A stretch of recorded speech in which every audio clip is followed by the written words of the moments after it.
If you're a homeowner who's ever considered doing some kind of remodeling project, but you feel like you have no idea where to even begin when it comes to budgeting, don't worry, you're not alone. Most homeowners really struggle with that step. So to help, I made a 7-step remodel budgeting guide that we're going to break down today step by step. It's going to give you a lot of good frameworks, a lot of good tactics on how you can go about on your own coming up with a realistic price range of what a given project might cost.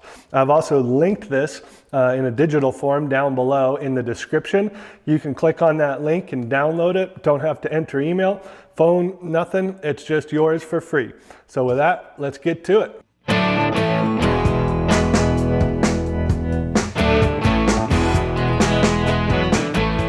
I'm Josh Kogler with Rockin General Contracting here in Bend, Oregon. We specialize in additions, ADUs, and high-quality remodels. One of the biggest challenges homeowners face is setting a realistic budget. A remodel without a budget is like house shopping without any kind of a price range. You can spend all kinds of time looking at things that are never going to work for you, or you can also fall in love with things that you're never going to be able to afford. Both of those things is a complete waste of time and an emotional drain. Getting clarity up front makes every decision afterwards much easier. So step one is always going to be to define your goals. You want to get real specific with yourself and whoever else is a decision maker in the home and decide what your real goals are. What is the outcome we're looking for? What are we trying to achieve in the end? If someone tells me they want a drill bit, I usually say, no, what you really want is a hole. If you know what you want the hole in and what you want it to look like, I can guide you to a better drill bit. So you want to get a real clear picture in your mind of what that finished product is, exactly how you'll use that space. Envision yourself and your family walking through it in the morning, after work or school, on the weekends. How are you going to use it? What do you want it to look like? And how should it feel? So now that we know what goals we're trying to achieve, step two is to define the scope. What is the overall scope of the project that we need to complete in order to achieve the goals that we wrote down? So this is things like, will the walls need to move, or is it just going to be changing finishings? Is this going to be changing around where plumbing fixtures are, electrical outlets, things of that nature, or is it mostly just aesthetic? That scope is going to have a very big impact on what the total budget needs to be. And step three is finish and quality level. The best way to think about this is most of the fixtures that you buy, the appliances, the finishings, everything you see on the outside and the inside of your home is what we would consider the finishes. So not the studs that are hidden in the walls, but all of the things we see from standing inside of or outside of the home. You don't need to go through and pick out every single finish. You don't need to know exactly what doorknobs and light bulbs you want to use, but it is a great idea to think about at least the higher ticket items. Those are going to be things like appliances, countertops, cabinetry, flooring. Those things are going to be big percentages of any remodel cost. So if you can decide what type of finishings you're going to use for those bigger ticket line items, you're going to be able to give yourself a much better idea of the total budget.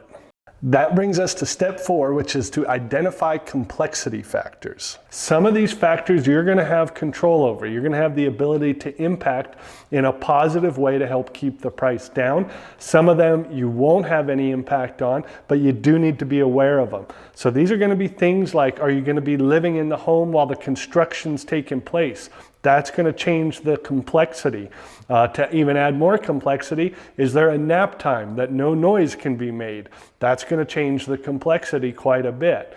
How far away can the vehicles delivering the materials and the tools to get the work done? How far away do they need to park from your front door or whatever the closest place of access is?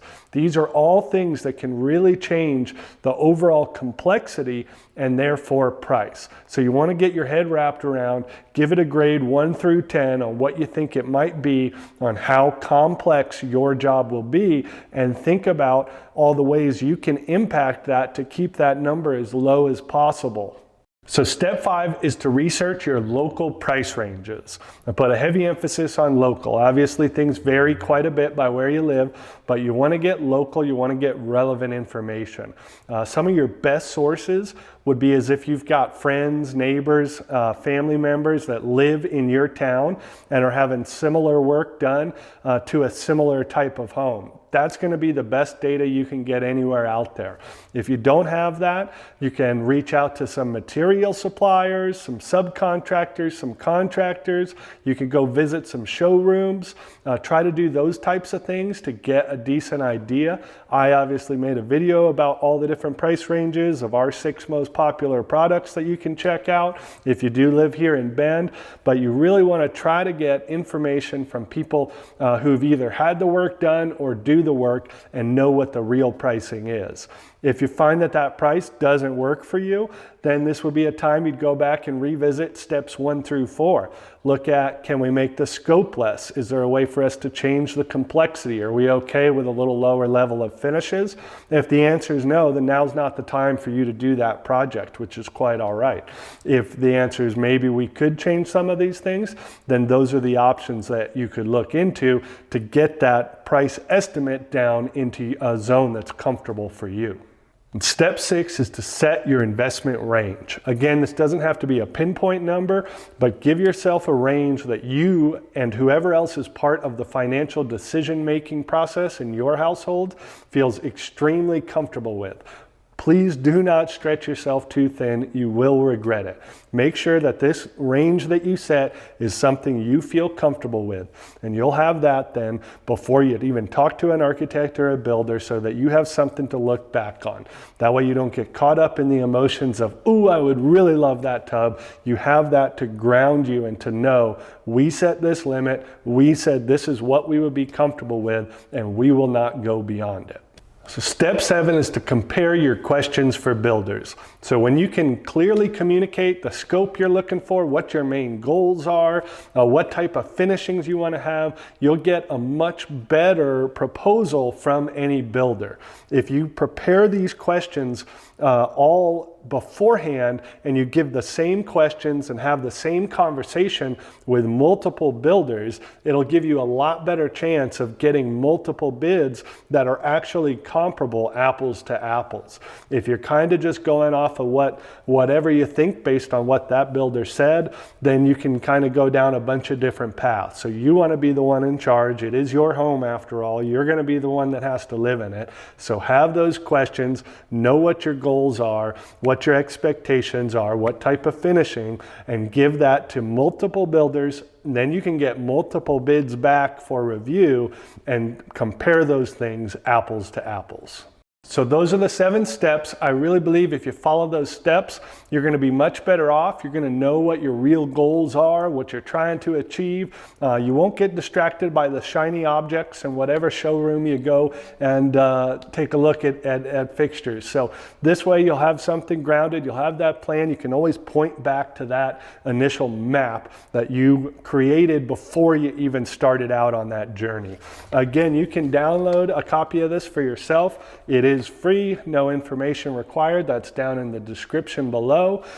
You can also leave comments down below if you've got questions about your own project, if you're working through this and you want a little clarity on something, or you want me to double check your work and see if your price range is accurate. You can leave that down below. Again, if you live in Bend, feel free to just reach out, josh@rockinkgc.com. And if there's anything else that we can be a resource to you for, please let us know. We're happy to do that. We're here to help you have the most successful home renovation projects you possibly can.